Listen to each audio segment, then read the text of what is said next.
right, 5 minutes after 11 o'clock. Thank you for tuning in. This November, Robin, I will have been doing this gig for 15 years. Yeah, isn't that amazing? You and I did radio before doing this particular show, but it was more of like an entertainment show. You know, when I took this job, I was taking over from the previous host, who, and the previous hosts plural, who had been rather political, rather one-sided political, if you know what I mean. And so I was taken aback by people who suddenly were labeling me, saying, "Oh, you're nothing but a humanist. Oh, you're nothing." Well, what? And I had to look it up. What does that even mean? A humanist? I had to look it up. And then we were talking about public money going to the sidewalks and schools, and I'm going, "What? You don't want? What do you mean? You don't want money to go to that? Well, you're nothing but a liberal." I said, "Well, wait a minute. What are you talking about? I didn't even relate to any of those words." And I thought, okay, I guess I'm sort of in the middle. You can't be in the middle. There's nothing. Mediocrity gets you nowhere. Blah blah blah blah blah. All this crap, right?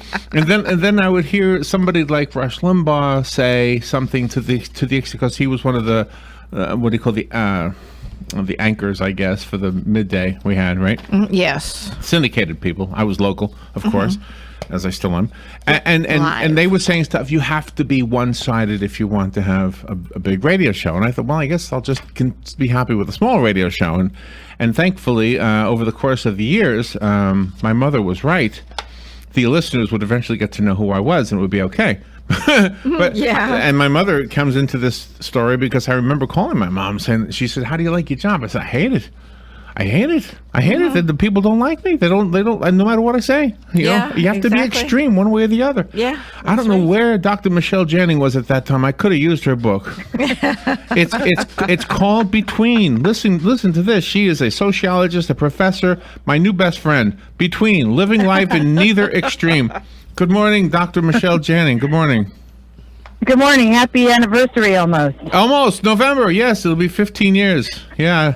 Wonderful. And it's so different. I feel differently about it, and so do the listeners, by the way. And some of them probably went away because I would never become extreme. Yeah, exactly. And anyway, so where are you calling from? Well, I'm actually on the Oregon coast in beautiful Manzanita, Oregon, traveling with family for a small vacation, taking a little break to talk to you guys. Oh, neat. Nice. I have a brother and a sister-in-law. My brother and his wife live out there. They are both veterinarians. Oh, nice. So if you have a dog that's sick, they'll take it to them. They'll take care of it. Gotcha. Okay. Where did you grow up? Where did you grow up? Yeah, so I'm a Midwest kid. I grew up in rural Minnesota and eventually ended up, I'm actually a professor in Walla Walla, Washington at Whitman College on the eastern side of Washington State. Oh, really? Nice. So Robin is Robin is from Wisconsin. So that's like the middle of the country. And I always think, well, that's where everybody's not extreme. San Francisco and New York are extreme. Right? Maybe, although I think you can find extreme people and middle people everywhere you go, but it just seemed to be maybe perhaps a little bit more apparent where I grew up.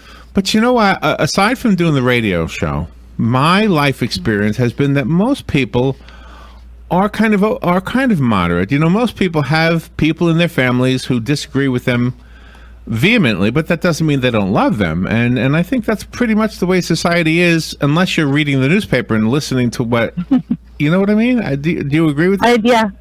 I do agree. I think if you take the social media feeds that we have, or news articles, or the really opinionated uncle we might have, that seems to be what we think represents our viewpoints. But actually, a lot of us oscillate between viewpoints. A lot of us change over time. A lot of us are kind of in the middle, or perhaps it depends on who we're talking to.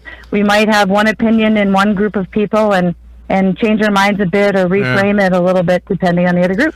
Well, I always look at it this way, that intelligent people present intelligent arguments, even if you disagree with it, but you have to respect the intelligence behind whatever conclusion they have come to.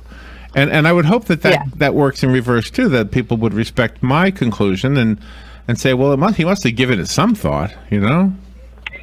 Yeah, I mean, I'm a college professor. One of my main goals is to help students learn critical thinking, and that's exactly what that looks like, is to say, what are the arguments on these sides? You can have firm convictions in your own mind, but to not unpack what's going on with everybody else you sort of do yourself a disservice not to understand the full picture. I love the different in between scenarios that you have come Thanks. up with. I was amused by dyeing hair with highlights, and there's the question: is that being between? Yeah, that's a good question. I mean, right now I'm going without any sort of hair color at all, and my gray hairs are coming through, and I love it. And thankfully, my hairstylist tells me it's a good gray. So, yeah, I think highlight the I think the between hair and silver lining was a little bit about aging, a little bit about what does it mean to feel beautiful, and I think for women that's a particularly interesting issue. And depending on your age, depending on your pocketbook, I think that there are lots of ways to think about aesthetic transformation that are not extreme. Some people change their mind a lot of times. Maybe highlights is a way to do that, or the temporary hair color. How about that? Oh yeah, I like that. I like that a lot. I think America is built on the fact that we have been able to compromise with one another and to live sort of in between, because I think both extremes are dangerous. Mm-hmm. I think that if you want to live in a place with only one political party, that would be a problem, right? I mean, I think the notion of disagreement and democracy go hand in hand, to the point where I feel a little bit like we've lost some of that to some extent. But yeah, I would agree with you that is the foundation upon which this country was based, for sure. Was there something that you observed that was the stimulus or the genesis for writing this book? You know, it was actually a personal experience. I was going through a sort of career transition where I had a role that was kind of halfway between two jobs, and I realized that was really hard. But I also realized there was a way to capitalize that and talk about how it was pretty realistic to assume many of us in our jobs have multiple roles that conflict with each other, and we have to navigate that. You bring up band camp. Were you a student of the band? I mean, I know I'm like a third generation for people that have played instruments. My mother grew up, you know, in her high school, they went on band camps all the time. My brother's a band director, and he teaches band camps all the time. How did that affect you? Yeah, I come from a long line of band musicians for sure. My dad was a music major, my mom a music minor in college, and we all grew up. The only thing my parents ever required us to do was to take 3 years of piano lessons, and all of us, my brothers and I, stayed on for years and years and years, and we still play musical instruments. And in fact, one of my brothers is in a band. I've been in a band. So yeah, music's part of my life. In high school, I did a band camp at the college that I eventually attended. Later on, I went on to become a counselor there, and realized that was not the job for me, but I still appreciate music for sure. you know, music is a great place to illustrate how extremes that come together can often work really well. I'll just try to give an example as best I can. If you have a favorite rock song, I remember the Rolling Stones one time had their music covered by the London Symphonic Orchestra, Yes. I think it was. Beautiful. And so you have this music that was written by, you know, some of the wildest guys on the planet being performed by guys and ladies you might say are also wild, but in their own different way. Yeah. And electric guitars being converted into violins and cellos. All of a sudden you realize, oh my gosh, that's not bad. That was pretty nice to hear. Yeah, isn't that fun? I mean, in the essay I have between highbrow and lowbrow, I talk about how my music and other aesthetic tastes kind of go between these places. So fusing those together can be a really fun exercise in artistic expression. Do you think people are just trying to conform? Do you think they're going over the edge? I mean, first you've got weight, and then you have fashion, and then you have monetary status. Do you think people are just going off the deep end? Well, I think if you want to ask if they're conforming or they're going off the deep end, those might be different questions. I feel like we see what we want to see, but we get exposed to a limited amount of information, and then we make decisions about our own lives based on that. So I feel like the kind of misrepresentation of how humans actually are leads us into misperceiving how we are. We call that pluralistic ignorance in sociology, where you think everybody's doing something, and then when you actually assess, are people actually doing that, and realize, no, it's not everybody. And you make decisions based on kind of a false reality. Yeah. So, so sociology is good for helping people unpack what's really going on. Oh gosh, you just reminded me of something. If you don't mind me sharing something, when Gosh, I was much younger. Just in case you can't tell, I'm a white guy, and you know, in language studies, they always tell you the best way to learn the language is to immerse yourself into the language. And so I had not voluntarily, but involuntarily immersed myself into the black community here where I live. And it was an eye opener because it was not anything like I had imagined it to be. My whatever prejudices I had, and I don't mean that in a negative way. I mean in a preconceived notion way. Because I worked at a state agency. Almost every one of the friends that I made there were all African American, and quite often I'd be invited to weddings or parties, and I'd be the only white guy there. With a camera, by the way, and so the camera came in handy, right? But I think what happened there, being immersed, what I thought was going to be an extreme difference, turned out it wasn't that extreme at all, except for eating fish with bones still in them. That part bothered me. I couldn't get into the bony fish stuff. But I hope I'm making sense. Does that seem to be in lines with what you're talking about in the book Between? Yeah, maybe. I mean, I would be hesitant to overemphasize the racial linguistic piece, but certainly there's language differences geographically, culturally. I mean, I've lived abroad multiple times, and there's something fascinating that happens with your brain when you immerse yourself. I've been at restaurants in Copenhagen accidentally ordering food in German and Spanish at the same time, and my brain just gets so confused. But what else happens is when you have that immersion, whether it's going to somebody else's house who you haven't met, or going to a different neighborhood or a different country, you start to realize that maybe there are commonalities, and maybe the differences that have emerged are exaggerated by what we perceive, and maybe we are misunderstanding which differences there are. So, I mean, my dad was a foreign language teacher. Immersion is a really wonderful way for you to wrestle with that in your own mind. How do you reach your students, though, and keep them interested while you're trying to teach them? Because there must be at least a 20-year difference in age between you and your students. Yeah, there is now, that's for sure. That's a good question. I would want to ask them. I think in some ways, sociology lends itself well to personal anecdotes used strategically. So I tell a lot of stories. I talk about my family when I'm talking about work and family roles. My dad was a comedian too, so I'm sure I try to tell really stupid jokes to keep them engaged. But I have the privilege of working at a place where the students, they come engaged, and they're, I have to work hard to stay almost as engaged as they are. They're really wonderful, and it's a gift for me to be able to teach them. But I think funny stories help a lot, which is what I try to do in this book. Do you think men and women are two opposite extremes? I'm sure that the answer is different depending on the two people we're talking about. But in general, do we in our society put an extreme expectation on each of the two genders? I think we do. I think that there's a lot more blurriness than maybe we would care to admit in some circles. That, in social sciences, there are a lot of discussions about gender. May not be a binary. Maybe there's more fluidity. And I think wherever you stand on a particular question, you can make a case that women have masculine traits and men have feminine traits. And isn't that interesting? Perhaps not even problematic. So yeah, I'd say we're blurrier in those realms than maybe we think we are. And maybe the way we become more civilized is by saying, I don't know who made us think we were going to be so different, but we're very much the same. I can't tell a male dog from a female dog unless I look underneath. They look the same. They look the same. They act the same. The word cookie gets them all going. Yeah. Now I'm just imagining you looking underneath dogs with your camera at weddings. That's too funny.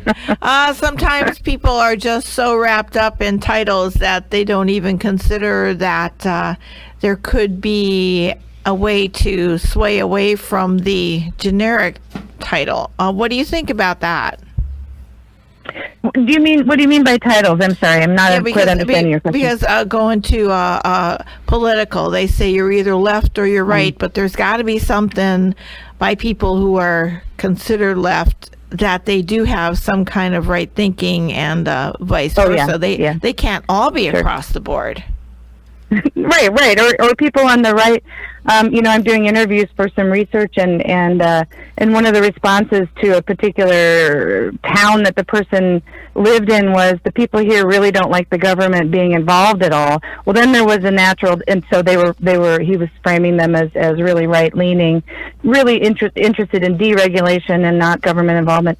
And then not 5 seconds later said, but the people in the town were also really upset when there was a natural disaster and the government didn't come to help. And so, Yeah. but I think that's how we operate, right? I mean, and I think that's true on multiple points on the political spectrum. That, I was raised in a family where my parents, this is a town of 5,000 people. They said, we're going to vote for the best candidate, and if they're this party or that party, it matters less to me. Now, they were teachers, so everything ended up being pretty left-leaning in Minnesota, at least back in the 70s and 80s. But I found that my parents taught me that you sort of look for what a person is, and the labels that we use to attach to them end up really messing with our heads to make us presume they're something that they're maybe not.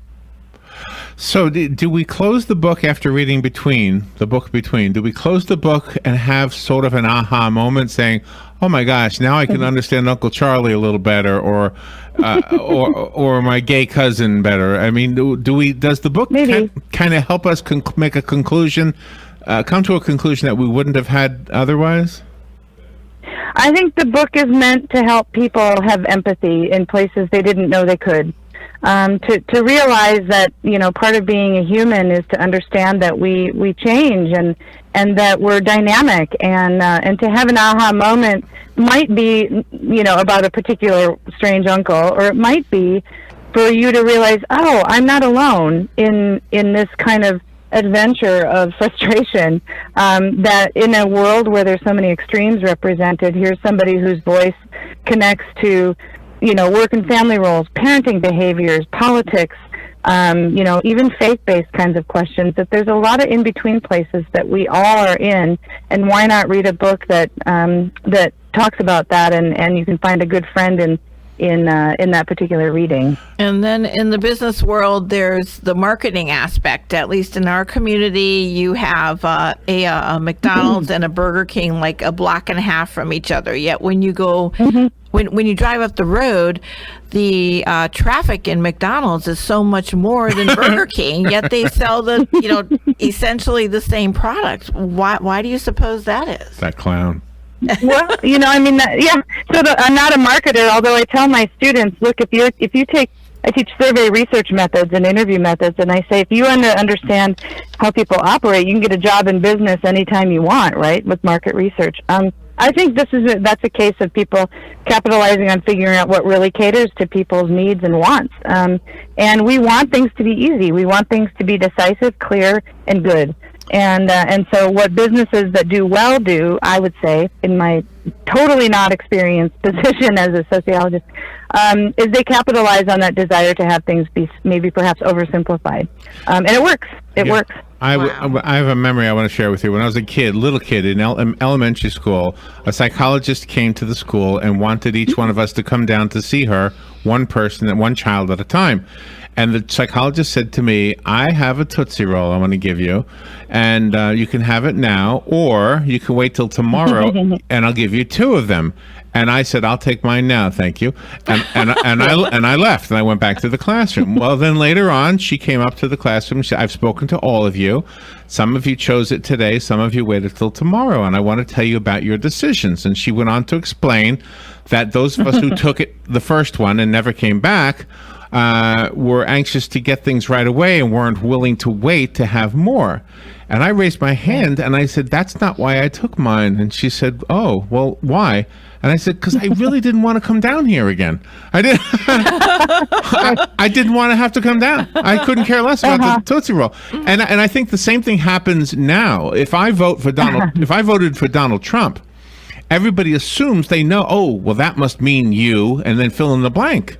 But no, it doesn't mean that. It's just I had a choice. There was a couple of people to pick from, or I could say Hillary. It doesn't matter. Whoever I voted for doesn't necessarily pin anything on me. It just says that's where I leaned in that direction. So it doesn't always. Yeah, and I was going to say, social scientists are kind of not necessarily really the good guys in this scenario. In some ways, one of the things I struggle with in sociology is that we kind of generalize to larger groups based on, what we think to be really good data, and that fails to capture the unique stories like yours that help us understand it's more complex than saying, well, you did that because of this very clear probabilistic reason. It's a little more complicated. In the book, I talk about that same scenario, but with the marshmallow study, right? Like, I'd totally eat the first marshmallow and not come back. For me, it's about, for me, though, it's definitely not about going back to the place where the marshmallow came from. For me, it's, I got to get stuff done. And in the intro, I even say in the intro, I'm like, look, I'm extreme too. I mean, if you put a box of wheat thins in front of me, they're gone in a half hour. I'm with you. And so I get that. By the way, 15 minutes for me. All right, it's a competition. Go. Sociology, the class, is so interesting to me. When I was in college, I took that class, and with all the propaganda that's out there about how all the countries outside of Europe they're all destitute, there's nothing going on there or anything, and then you sit in the class of sociology, and then the professor shows you this movie, and they're walking around with clothes on just like the ones you're wearing. It's just really boggles my mind why there's such a separation between descriptions depending who you talk to. Well, sure, and I think maybe what is even more compelling is to show images of really destitute places that are right here in the United States, which of course is also present. So I think we overgeneralize about places and people based on incomplete information. So I think we need sociology more than ever before. Me too. The book that Dr. Michelle Janning wrote is called Between: Living Life in Neither Extreme. I found it on Amazon, and we'll get a website in just a second. I wanted to tell you, as I mentioned in the beginning, I've been doing this particular show for 15 years. I've never had so many questions prepared for me as your publicist sent me. Let me see, how many questions? There are 50 questions here. Oh my God. No, 75. Yeah, 75. 75 questions. All right. So I want to make sure I use at least one of them. So I'm looking for Okay. I'm looking for one that catches my eye. It's number 50. Doctor, I'm going to read it directly. Doctor, any more insight into your masters with Saussure and Playboy? That one just jumped out at me. Okay. I don't know why that one jumped out at me, but it did. I can't guess. Oh, yeah, right. No, my master's degree was a study of pornography. Oh, I could have helped you with that. Yeah, and here's the other thing that's funny is every time I say that, a man says, "Oh, I could have helped you with that." Oh, really? Do the men also say, Playboy isn't really pornography? Well, yeah, and Playboy wasn't the only one I covered, but for sure. And this was a thesis I did. My graduate work was at Notre Dame, and I wrote a decent theory paper for my first class in grad school, and I did a Marxist analysis of pornography. It wasn't an analysis of this is moral or immoral. I think that's a separate question that's interesting to a lot of people. It was about economics. It was about what it means to have imagery make people money based on women's bodies in capitalism. And so it was an exercise in that. And I did de Saussure is a French sociolinguistic philosopher who talked about the importance of language and image and text in trying to understand things. That's what I have to add to that. Gosh, I always have questions about pornography. It just seems to.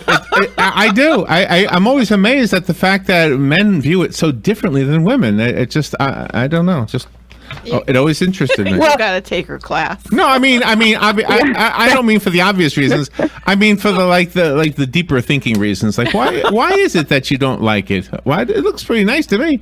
It just I don't understand. It just doesn't. Dr. Michelle. Yeah, although depending on the research, men and women may not be super different in terms of why and how they watch it. But I think that gets back to the gender roles, that we're assuming certain things about sexuality and gender there. But we're figuring it out. Well, it says here you have a very old dog. So remember, I have a brother out there that can help you with that dog. Dr. Michelle Janning, thank you for being on the air. The book is called Between. Before we say goodbye, give us a website. MichelleJanning.com. Easy enough. Michelle Janning. And I did find it on Amazon. Good luck with the book, and please come back. I loved the conversation. Me too.